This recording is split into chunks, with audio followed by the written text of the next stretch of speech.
Students है आज हम लोग आइडेंटिटीज़ का यूज़ करके ट्रिग्नोमेट्रिक फंक्शंस की वैल्यूज़ ऐसे एंगल्स के करस्पॉन्डिंग हम फाइंड आउट करेंगे जो हमको डायरेक्टली लर्न नहीं है। जैसे अगर मैं आपसे कहूँ कि साइन 45 की वैल्यू बताओ तो सभी को मालूम है 1/√2 होती है। साइन 60 की वैल्यू बताओ तो ये भी मालूम है √3/2 होती है।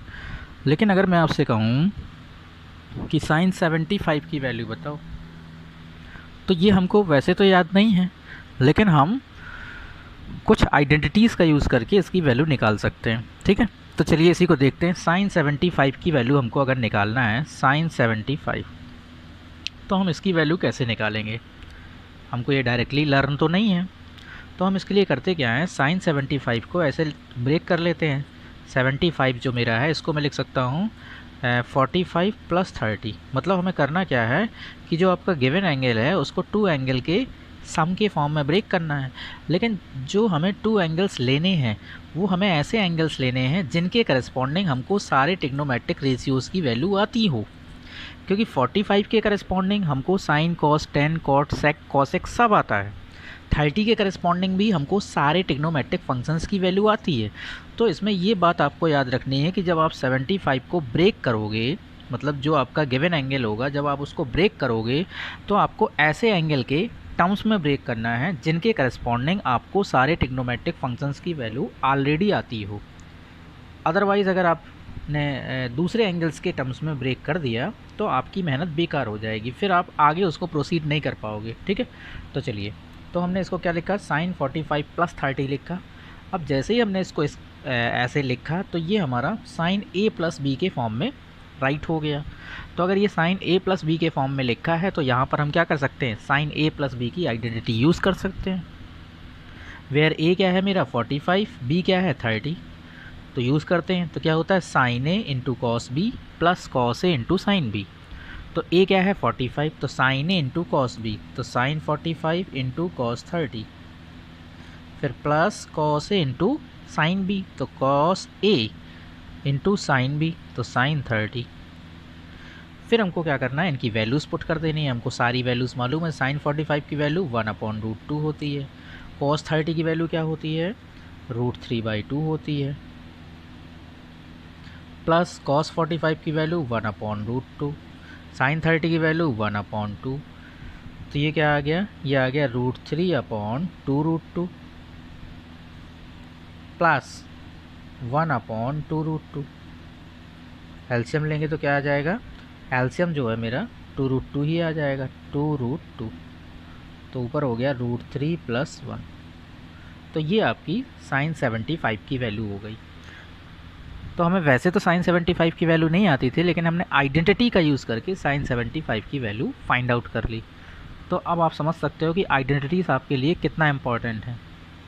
मतलब हम आइडेंटिटी की हेल्प से ऐसे एंगल के करस्पॉन्डिंग भी वैल्यू निकाल सकते हैं जिनके करस्पॉन्डिंग हमको एक्चुअल में लर्न नहीं है पहले से, लेकिन हम उनको ब्रेक करके किसी न किसी आइडेंटिटी के फॉर्म में कन्वर्ट करके हम वैल्यू निकाल सकते हैं।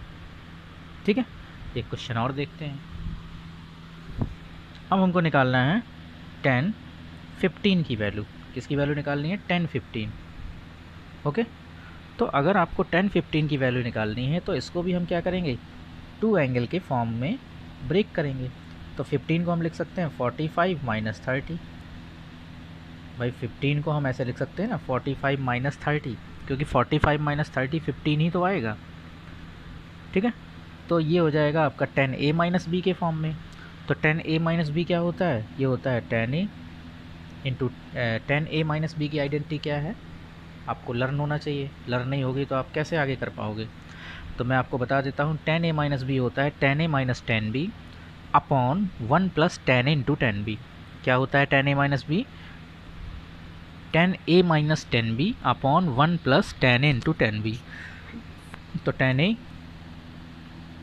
ये हमारा 45 है, b 30 है, माइनस 10b, सो 1030 अपॉन 1 + 10a × 10b, तो 10a × 10b। अब वैल्यूज़ पुट कर दो।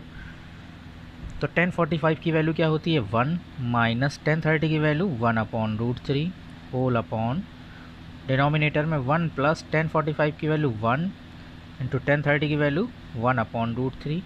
सो this will be is equal to, जब हम एलसीएम लेंगे तो ये हो जाएगा √3 माइनस 1/√3, और डिनोमिनेटर में जब हम एलसीएम लेंगे तो आ जाएगा √3 प्लस 1/√3।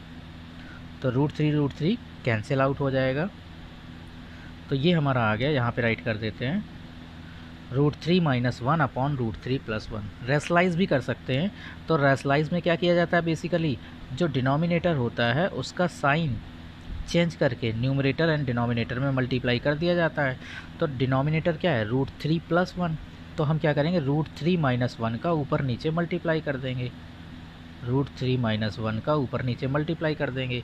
तो ऊपर हमारा क्या आ गया, न्यूमरेटर में हो गया √3 माइनस 1 का होल ऑफ स्क्वायर, और डिनोमिनेटर में एक आइडेंटिटी बन गई a plus B into A minus B. तो a plus B into A minus B क्या होता है, a square minus B square. तो यहाँ पर हो जाएगा √3 स्क्वायर माइनस 1 स्क्वायर। तो √3 स्क्वायर माइनस 1 स्क्वायर क्या हो जाएगा, 2। ठीक है, समझ आ गया। तो आगे इसको थोड़ा होल स्क्वायर और ओपन कर देते हैं।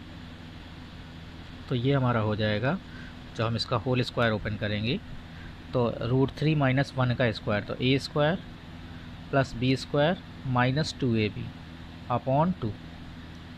ठीक है, विजिबल हो रहा है। तो ये हो जाएगा 4 माइनस 2√3 अपॉन 2। 2 हम क्या करेंगे, ऊपर से कॉमन लेंगे और नीचे वाले 2 को कैंसिल कर देंगे, तो ये आ जाएगा 2 माइनस √3। तो ये हमारा वैल्यू आ गई 1015 की।